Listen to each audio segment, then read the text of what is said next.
All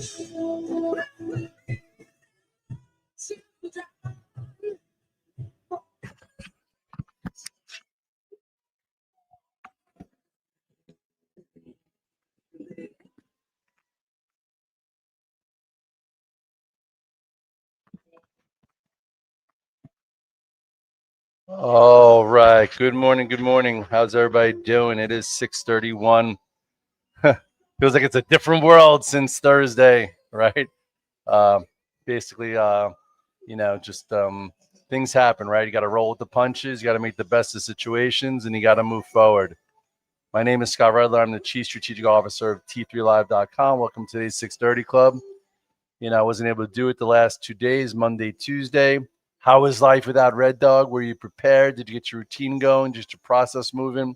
I tried to do a lot of content from the road. Definitely wrote an abbreviated note for Redler All Access, and things got, put things everywhere, trying to give you guys levels. If you remember from the road on Friday, I'm like, hey guys, how are we going to handle the 50-day? The 50-day was right here, tweeted to the public. P.S. You could have covered some shorts. You could have got long on that 50-day, and then taking some home for Monday. Small, even if you were small, you made money. If you didn't take home, you were able to buy that that gap. Remember, as long as you hold 675, that's your new point of reference. That's your new risk. And then all of a sudden made a higher low. You could have bought a dip yesterday, and then now SPYs are up $1.55, and that is what you call a great 4-day active sequence. How did you perform? Think about it. Did you trust your instincts? Did you, have your go time ready? Have you been priming? Those are the 4 days that, you really have to execute with confidence. And, now we see what's next. Seems like we are on our way back to the highs. I would think that this level is going to be a level that's going to be hard to get through at first kiss. You had lots of ways to manage, lots of things to do, and hopefully you did it, and celebrate some small wins. If you didn't execute and have the size that you wanted, or you got spun around, or you're following the wrong people, don't blame them, blame yourselves. You're the one who pushed the keys. But anyway, good morning, Jorge. Good morning, Sam. Good morning, Carlos. Good morning, Tim. What up, Jay? Adam Bush is in the house. We got Matthew Bush up. We got Carlos. We got Little Curbster, Ronald Graves, Gary. We got Kenneth Rosenberg. Good morning, my man. We got Thomas. We got everyone saying welcome back. It's good to be part of a community. It's like there's strength in numbers. And anyway, here we are. So the question is, what now? Again, if you didn't, cover shorts here and put on some risk, or put on some risk if you remember on Monday, we opened up into resistance, pulled back, and then came off those lows and gave you ways to, position. I'm not in, a gazillion things, but this is the alpha team actually asking them if I'm back, so it shows the names that I kind of put on as the week progressed. I could say good morning to them. Let's go. Good morning. I can't see with this thing here. Let's take this thing down. I don't even use it anymore. Good morning. So anyway, so not, I didn't, usually people like Red Dog, how does your position start to progress, and, you go from, 3 or 4 to 5 or 6. It's depending on how the active sequence trades. It's depending on how money rotates. It's depending on if things are great or if things are predatory. If they get paid to buy a dip and manage it, and all of a sudden, get more, get more things to do. So anyway, I'm at my desk. It's good to be back. And, here we go.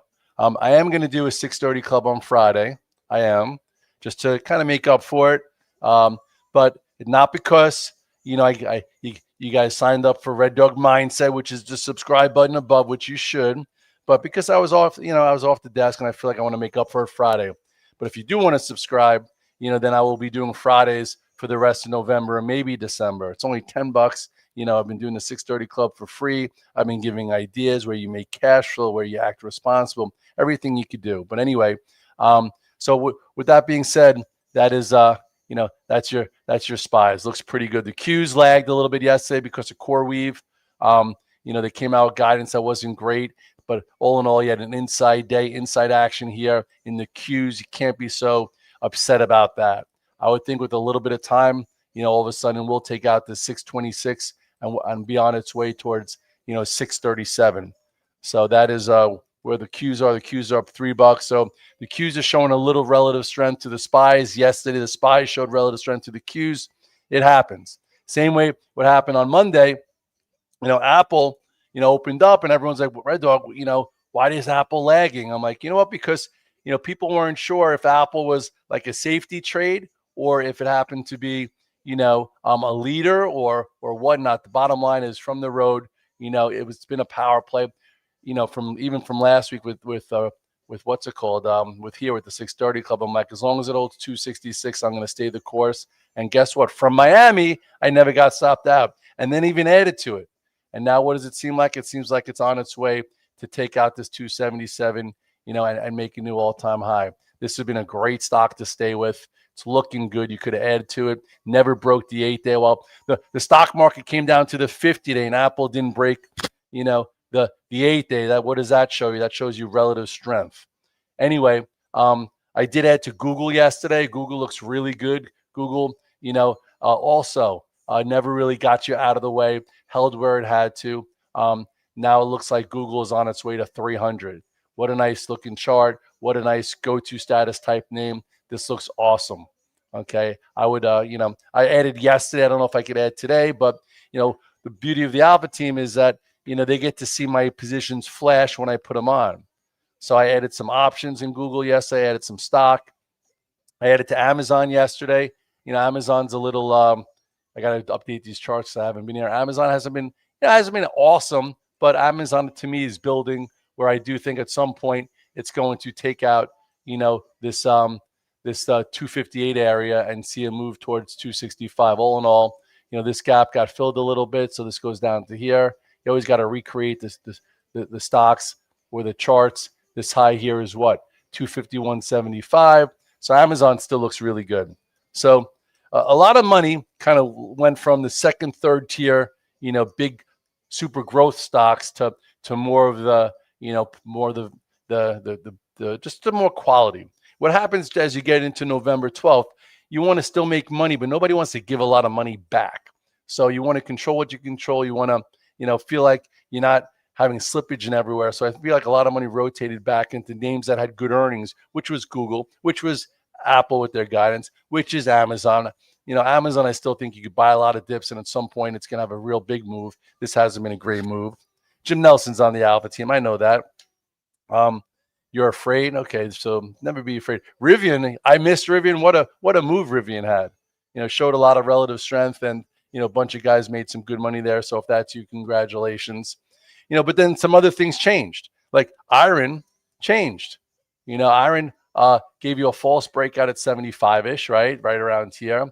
It had numbers, didn't go up on it, and now it's in like rebuild needs time mode. So iron has not been a focus. Some of these other names, like the subsidiary ones, I lost money in it. I lost money in options. Look at this. Holy cow. So how'd you do? Like this was your high, lower high on this candle. When it gapped up into whatever those numbers were, you had to get the hell out of the way. So it's not all sunshines and rainbows out there. You got to know your rules. You have to know if the trade changes. You have to know, how to move those feet. Otherwise, a good trade in something else could turn into a disaster. Like, holy cow, what a disaster. I didn't even see this. I wasn't here. I haven't bought the stock I had options on thinking it was going to be, pretty good, and it just wasn't. Dash also. Dash is pretty gross too. Big gap down after numbers. I haven't traded it in a while, and it still looks like it's kind of rebuilding. And I don't know. Look how you had your double top in Dash way back here. You don't see me talking about it much because the trend changed. You had uptrend all of a sudden right here, it lagged, and boom. So now it's got to rebuild and go through a whole nother cycle. Stocks go through cycles. Sectors rotate. That's why you have to do so much work. That's why I'm up every day at 4:45. I'm doing so much to make sure I know where the action is. I have it in my head, so when it moves, you can execute. Anyway, software I still like. Yeah, Oracle's been a struggle. If you have had a vendetta against Oracle, you're in trouble. Oracle, if Oracle is going to be any good after this whole big data whatever thing, it first of all this was the first spot. Remember this little gap? Well, it came into it, then it came back up, and then if you were playing versus this gap, then that happened, and now all the way down to the 200-day. Jeez, That's kind of gross. I know one guy who's all he's been doing is trading Oracle, trying to find the low, and the guy is miserable, ready to jump off a tree. You don't want to jump off a tree and be miserable. You want to say, hey, it's not above the 8 day, it's not above the 21 day. Who cares? That he had a huge gap up and you've been trying to find the follow through. Anyway, some guys are selling some puts into here. I get it. That would make some sense. But anyway, ASTS also sucks. And so does Poet. Poet sucks, damn. I get it. It doesn't suck. It's just like rebuilding. ASTS was a momentum name. ASTS was awesome. ASTS was my core awesome focus right here. Right here, And then when it cleared 60.95, and then I got done with it. I think I got done with it at this topping tail. And everyone's like, Red Dog, you missed the highs. Okay. Then it did a Red Dog reversal. Then it did a lower high. And then this candle said it's still not ready. Now it had earnings and it needs time. So the moral of the story is, you ever see the book Who Moved My Cheese? Well, you better, keep those feet moving. And when sectors rotate and stocks ignite and patterns get going, you got to move to the over there, and you can't be stuck with what worked 3 months ago. I haven't traded like NBIS in 3 months or that TEM again, or things change, momentum moves. But anyway, Datadog's very impressive. My buddy Pete, who watches, I'm gonna give him a shout out. Datadog was a big move. He actually gave it to me. I didn't take it into numbers, and now you have a pro earnings gap just like everything else. And Datadog was like rebuilt and reborn. So Datadog in this group, is pretty good. Someone's like, Red Dog, did you see Sienna? I'm like, I haven't seen Sienna since, I don't know, 1999. And look at Sienna. Where the hell did this come from? I guess last time I looked at it, it was this gap, and it's been above the 8 and 21 day ever since. So there are a lot of things out there that you have to, kind of sift through and focus, and just don't be focused and, trapped in whatever world. I will say I lost money in this Poet. Doesn't look great, to be honest. It had a move, had like a momentum move with all the other ones. And then, these guys were telling me about how these two major investors took down, I don't know, $150 million worth of stock at 7.25. And I've been, thank goodness, trading around it, but I lost a bunch of money here. Sometimes you make a lot of money in names like this, and sometimes you lose a lot. So we'll see what happens here. This is, I'm not going to sugarcoat. You can't be right on everything. You just got to cut your losers fast, and you got to keep your feet going. Tesla's a pain in the ass, and not everything's great. Oh, this is like a mishmash here. I still can't get rid of that thing. I got to talk to my friends at Trend Spider. It's kind of holding in here. I'm in TSLL. It's going sideways. It was sold. Tesla was sold on, the news of the package because everybody thought it was going to go up, so it went down. It's still okay. It's just not, it's just not where the real easy money is. At some point, it'll wake up like it did here. Remember that move? That was awesome. Now it's just going sideways, and it needs some time. Anyway, Nvidia and AMD, watch for you. AMD's been great. AMD, take out this. Remember when that big gap up? I wouldn't say actually great. It's been tough looking at this now. I've got to update all these charts. I've been off the desk literally since Thursday. It's gapping up today on whatever that news is. A little tough. This has been tough also, unless you're in just first 203. If you're a swing trader and you go inverse a level and you give yourself a lot of risk, then sometimes if you're not doing the day-to-day and you're really not in the nitty-gritty, you just giving some, things some room. QS has not been great. It's holding in here, though. It's waiting for some kind of big deal with some kind of OEM, but we also got to have it in perspective. Like I missed that move when I started getting really heavy in here. You had to move to 19, had a decent dip, and it's fair. Like I would just go out a little bit and wait for it to start acting better. These names are not acting so great. A lot of money is going to quality. They don't want to get caught in things, and ruin the last 6 weeks of the year. Nvidia has been just a range type trade. Nvidia. Remember when I said if it breaks 201, it's going to give you some clues. That we're going to probably see a downside move, which we did, and now it's just kind of sloppy.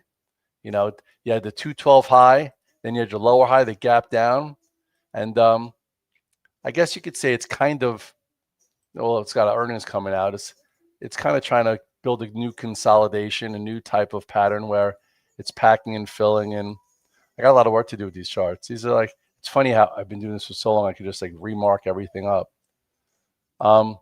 What's it doing today? I feel like It's up to, it's kind of no man's land, you know. But there's been things to do. A lot of people got short up here. Some people, when it broke 201, got short, and then you had that, the bottom tail, like everything else. If you got out when it broke the 8 day, you had the luxury of buying it back above the 100 day. So anyway, Hood. I haven't looked at Hood in a while. Hood's in rebuild mode. A lot of these things are still in rebuild mode. It's not everything is so easy. So don't make it seem like, everything has just been, the giving money. The easiest trade out there really looked like, which I went back to. Sometimes when you don't know where to go and you're in a corrective phase, and you don't know what's going to show the relative strength or weakness, I revert to trading the spies and the Qs. When I was in Miami on Friday from the pool with my best friend from high school and college, and those guys were like going nuts, I was tweeting, I was saying, watch the 50-day, and I was covering some SPY premium, and I was buying the SPYs. Why?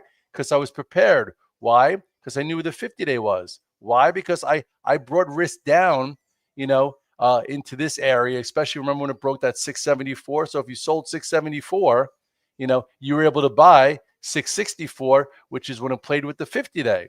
I always say if you sell the 8-day, then you could try the 21-day, the 50, the 100, the 200. And guess what? The 50-day held. So I simplified it from the road because I knew I wasn't there to watch every tick. But anyway, yeah, Western Digital's been pretty crazy. When does the Santa rally start? I don't know. Ask AI. You don't need me for that. XPEV, somebody asked me.